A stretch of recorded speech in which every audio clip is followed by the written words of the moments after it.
when women were supposed to be nice, get married, have kids, fit the mold.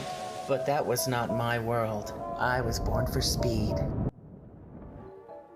You may not be familiar with her name, but Betty Pembroke Heldrick was the first professional female surfer, a pioneer of the industry. She was on the first ever international surf team, medaling in 1956. And the most amazing part of her story, she didn't start surfing until age 41.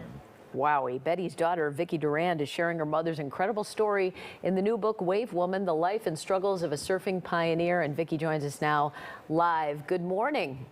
Good morning. Thank you for letting me share my story. Well, it's very appropriate since we have surfing for the first time in the Olympics. And tell us a little bit about how your mom got started in surfing at such a late age. I know. Well, we were on a Hawaiian vacation in 1954.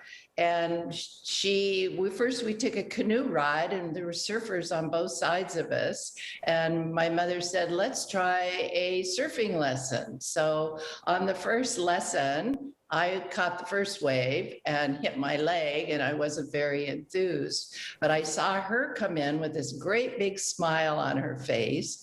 And afterwards, she said, this is my new sport. She was a very athletic, athlete all through her young years, and a fierce competitor.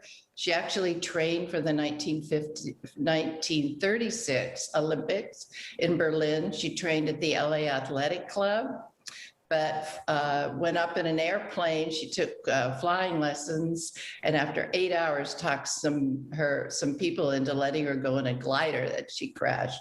So surfing just really, as she said it, she was bitten by the bug, the surfing bug, early, on her first wave. And she was a woman that wanted to try anything exciting at least once. Yeah, I think we have a list of the things that she did for her era. I mean, she was a builder, she was a fisherwoman, an ATV rider, she was a potter, a sculptor, a pilot, she did swimming. Was she just try anything? And did she teach her daughters that too? Yes, I think she taught us to follow your dream. She believed that she could do anything she wanted to. She had no barriers in life. And I don't think we realized at the time, but I think some of it rubbed off. And I don't measure up to her, but I feel like I'm kind of trying to walk in her footsteps. Did she catch any grief from men? No, we surfed at a time when there were only 1,000 to 2,000 surfers in Hawaii. It was like the end of the golden age of surfing and the beginning of the surf culture as we know it today.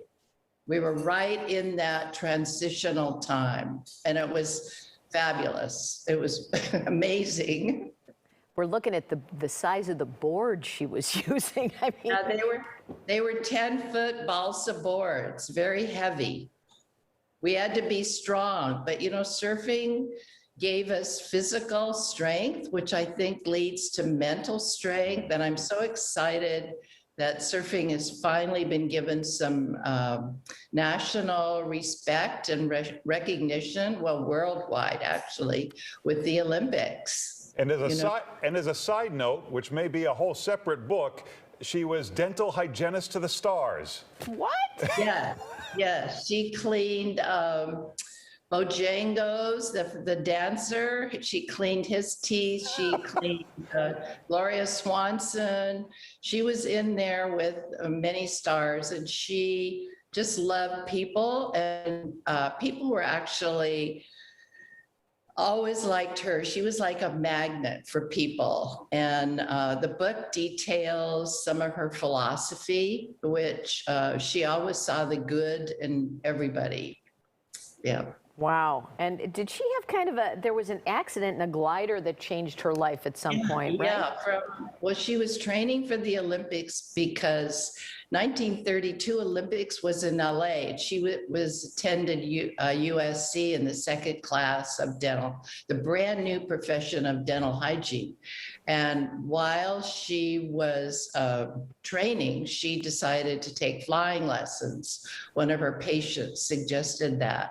So she crashed a glider after 8 hours, only 8 hours of instruction from 65 feet and ended up with a compound leg fracture, which ended her Olympic dreams. Oh, man. But when one door closed for her, she always opened another and never thought about what she couldn't do. It was always about what she could do and wanted to do. That's Duke Kahanamoku, seeing the Tima.